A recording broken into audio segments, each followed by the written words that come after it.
Students, good morning. Online classes में आपका स्वागत है। हम बायोलॉजी की क्लास से ले रहे हैं। 11वीं क्लास के अंदर आपने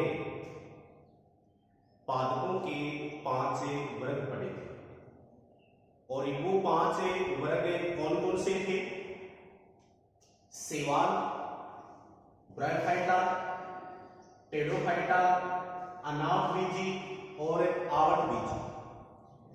11वीं क्लास के अंदर आपने शैवाल, ब्रायोफाइटा, टेरोफाइटा, अनावृत्ति इन पादपों के सामान्य लक्षणों के बारे में और इनके जनन के बारे में आप पढ़ चुके हैं। साथ साथ में 11वीं क्लास के अंदर आपने आवृतबीजी पादपों के जो सामान्य लक्षण है उन लक्षणों के बारे में भी काफी अध्ययन किया है। और हम 12वीं क्लास के अंदर जो आपका पहला लेसन है आवृतबीजी पादपों में जनन, अर्थात यहां पर हम आवृतबीजी पादपों के अंदर जनन की क्रिया का अध्ययन करेंगे। देखिए, आवृतबीजी पादपों में जनन का अध्ययन करने से पहले हम एक बार एक टॉपिक पर ध्यान देते हैं जिसका नाम है पीडी एकांत। वैसे 11वीं क्लास में भी आप इस टॉपिक के बारे में अच्छी तरह से पढ़ चुके हैं। पीडी एकांतन किसे कहते हैं? जब कोई जीव अपने जीवन चक्र के अंदर एक बार बीजाणुविद अवस्था और एक बार युग्मक उद्भिद अवस्था में आता है, अर्थात बीजाणुविद अवस्था और युग्मक उद्भिद अवस्था यदि किसी जीव के जीवन चक्र में एकांतर क्रम के अंदर आती है तो उस प्रोसेस को हम क्या कहते हैं? पीडी एकांतन कहते हैं। बीजाणुविद अवस्था मतलब द्विगुणित अवस्था और युग्मकोद्भिद अवस्था मतलब अगुणित अवस्था। हम यहां पर ये पीडी एकांतन का डायग्राम है जिसके बारे में हम पढ़ेंगे कि किस तरह से आवृतबीजी पादपों के अंदर ये पीडी एकांतन की क्रिया संपन्न होती है। किस तरह से पादप अपने जीवन चक्र के अंदर एक बार बीजाणुविद अवस्था और एक बार युग्मकोद्भिद अवस्था के अंदर आते हैं। देखिए, मानव की बात करें हम, चाहे पादपों की बात करें, पादप मतलब आवृतबीजी पादप। इन सभी पादपों के जीवन की प्रथम कोशिका क्या कहलाती है? युग्मज कहलाती है।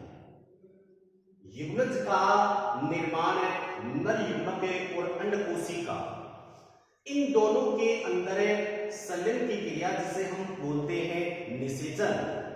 इस निषेचन की क्रिया के द्वारा युग्मज का क्या होता है? निर्माण होता है। और युग्मज कौन सी अवस्था में होता है?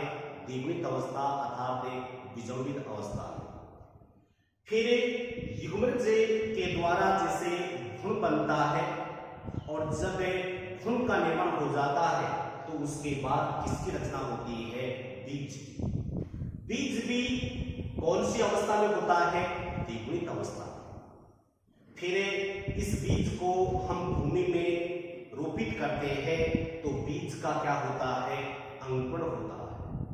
और जब बीज का अंकुरण होता है तो सर्वप्रथम नवोद्भिद पादप की रचना होती है, नवोद्भिद पादप का निर्माण होता है और फिर नवोद्भिद पादप के अंदर कायिक वृद्धि की क्रिया के द्वारा एक सुविकसित पादप का क्या होता है? निर्माण होता है, जिसे हम क्या बोलते हैं?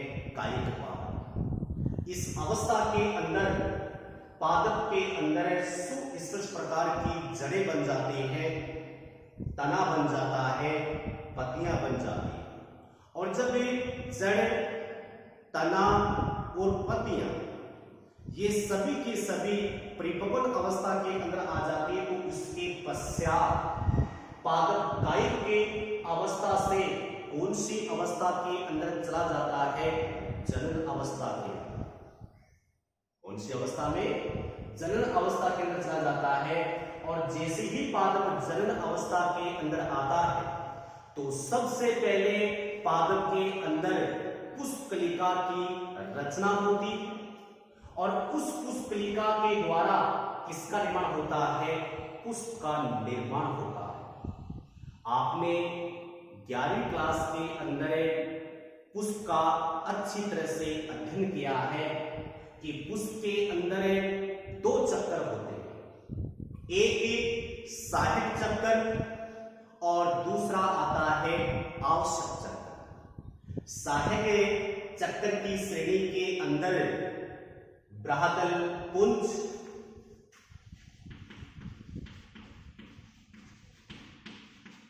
और दूसरा आता है दलपुंज। बृहदल पुंज के द्वारा पुष्प की सुरक्षा होती है और दलपुंजों के द्वारा पादपों के अंदर परागण की क्रिया होती है, जिसका डेफिनेशन आप अच्छी तरह से जानते हैं। दूसरा चक्र आता है आवश्यक चक्र। आवश्यक चक्र के अंदर पहला आता है पुंमग और दूसरा आता है जायांग। अर्थात पुंमग मतलब पुंकेसर और दूसरा आता है जायांग अर्थात स्त्री केसर। जैसे बोर्ड पर आप देख पा रहे हैं, ये पुंमग है और ये क्या है? जायांग है। पुंमग के आप पहले अध्ययन कर चुके हैं कि पुंमग के 3 भाग होते हैं, एक पुतंतु, एक योजी और तीसरा आता है परागकोश। इसी तरह से जायांग के 3 भाग होते हैं, वर्तिकाग्र, वर्तिका और तीसरा आता है अंडाशय। पुंमग के अंदर जो परागकोश है, कौन सा?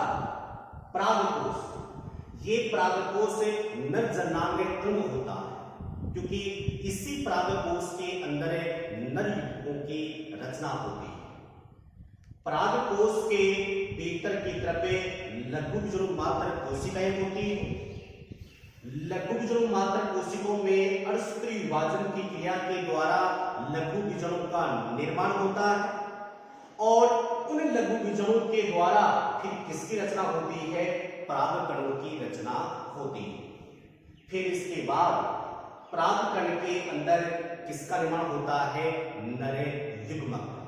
देखिए यहां पर पादप भी द्विगुणित अवस्था में है, यहां पर पुंमग या पुंकेसर ये भी द्विगुणित अवस्था में होता है, परागकोश भी द्विगुणित अवस्था में होता है, लघु बीजाणु मात्र कोशिकाएं भी द्विगुणित अवस्था में होती है। लेकिन यहां पर इन कोशिकाओं में अणुसूत्री विभाजन की क्रिया होती है और अणुसूत्री विभाजन के फलस्वरूप जो लघु बीजाणु बनते हैं वो कौन सी अवस्था में आ जाते हैं? अगुणित अवस्था में आ जाते हैं। अर्थात यहां से युग्मकोद्भिद अवस्था इनके अंदर प्रारंभ होती है। फिर लघु बीजाणु से परागकण वो भी अगुणित होते हैं और इनके द्वारा जो नरयुग्मक बनते हैं वो भी कौन से होते हैं? अगुणित अवस्था के अंदर होते हैं। फिर हम आते हैं दूसरी तरफ स्त्री केसर अर्थात जायांग। स्त्री केसर के अंदर जैसे ये वर्तिकाग्र है, ये वर्तिका और ये अंडाशय, अर्थात अंडाशय कौन सी अवस्था में होता है? द्विगुणित अवस्था के अंदर। अंडाशय के भीतर की तरफ बीजांड, बीजांड के भीतर की तरफ होती है गुरु बीजाणु मात्र कोशिकाएं और गुरु बीजाणु मात्र कोशिकाओं के अंदर अर्धसूत्री विभाजन की क्रिया के द्वारा गुरु बीजाणु का क्या होता है? निर्माण होता है। और इसके बाद गुरु बीजाणु के माध्यम से किसकी रचना होती है? भ्रूणकोश की रचना होती है और इस भ्रूणकोश के अंदर किसका निर्माण होता है? अंडकोशिका का। और इसके बाद इस तरह से आपने देखा स्त्री केसर के अंदर अंडकोशिकाएं बन चुकी हैं, पुंकेसर के अंदर नरयुग्मक बन चुके हैं और इन दोनों के संलयन की क्रिया के द्वारा वापस युग्मज का क्या हो जाता है? निर्माण हो जाता है। आप देख पा रहे हैं कि इनके अंदर जैसे इनकी बात हम कर चुके हैं, यहां पर स्त्री केसर भी द्विगुणित है, अंडाशय भी द्विगुणित है, बीजांड भी द्विगुणित है और गुरु बीजाणु मात्र कोशिका भी कैसी है? द्विगुणित। लेकिन जैसे ही गुरु मात्र कोशिकाओं में अष्टवी विभाजन की क्रिया होती है तो उसके फलस्वरूप बनने वाले जो बीजाणु होते हैं वो कौन सी अवस्था में आ जाते हैं? एगुणित अवस्था के अंदर आ जाते हैं, अर्थात यहाँ से युग्मक कोशिका अवस्था प्रारंभ हो जाती है। फिर भ्रूणकोश भी एगुणित होता है, अंडकोशिका भी एगुणित होती है, लेकिन जब इन दोनों में संजन की क्रिया से युग्मज का निर्माण हो जाता है तो वापस इनके अंदर द्विगुणित अवस्था आ जाती है, अर्थात बीजाणुविद अवस्था आ जाती है। इस तरह से आवर्तबीजी पादप के जीवन चक्र के अंदर बीजाणुविद अवस्था और युग्मकोद्भिद अवस्था एकांतर क्रम के अंदर चलती रहती है, जिसे हम पीडी एकांतरण कहते हैं। ध्यान देना और ये याद भी रखना है आपको कि आवर्तबीजी जो पादप है, इन पादपों के अंदर जो पीडी एकांतरण होता है वो कैसा होता है? अस्पष्ट। अस्पष्ट क्यों? क्योंकि आवर्तबीजी पादपों के अंदर जो बीजाणुविद अवस्था होती है, ये बीजाणुविद अवस्था होती है दीर्घजीवी, अर्थात पादप बीजाणुविद अवस्था के अंदर ज्यादा समय तक अपने जीवन चक्र को व्यतीत करते हैं, जबकि युग्मकोद्भिद जो अवस्था होती है ये कैसी होती है? अल्पजीवी होती है।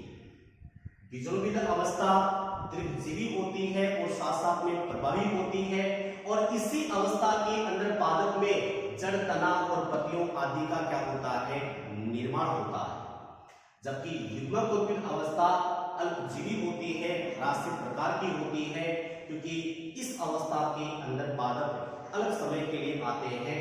साथ साथ में युग्मकोद्भिद जो अवस्था होती है वो किसके ऊपर पूर्ण रूप से डिपेंड होती है? बीजाणुविद अवस्था के ऊपर, क्योंकि पादप के अंदर जो लघु बीजाणु है या परागकण, या इधर देख लीजिए भ्रूण बीजाणु, भ्रूणकोश और अंडकोशिकाएं, ये सब के सब किसके ऊपर बन रहे हैं? मूल पादप के ऊपर, जो बीजाणुविद अवस्था के अंदर अपने जीवन चक्र को व्यतीत करता है, उसी के ऊपर इनकी निर्माण की क्रिया होती है। इसलिए कहा जाता है कि आवर्तबीजी पादपों के अंदर पीडी एकांतरण की जो क्रिया होती है वो अस्पष्ट प्रकार की होती है। देखिए, आपने आवर्तबीजी पादपों के अंदर जन्म से पहले पीडी एकांतरण का अध्ययन किया है। आगे हम जब आवर्तबीजी पादपों के अंदर जन्म की क्रिया का अध्ययन करेंगे तो इन्हीं चीजों का क्या होगा? विस्तार होगा, और इस विस्तार की क्रिया के द्वारा आप इनमें जन्म का क्या करेंगे? अध्ययन करेंगे। अब हम अगला जो अपना पार्ट है, अगला जो वीडियो आएगा आपके, उसके अंदर हमें मूल रूप से सबसे पहले पढ़ेंगे आवर्तबीजी पादपों के अंदर जन्म।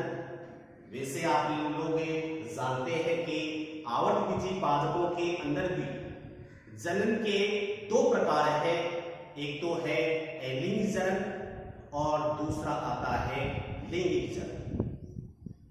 ये जो आप पीडी एकांतरण देख रहे हैं, ये पीडी एकांतरण आप किसमें पढ़ेंगे? लैंगिक जनन के अंदर।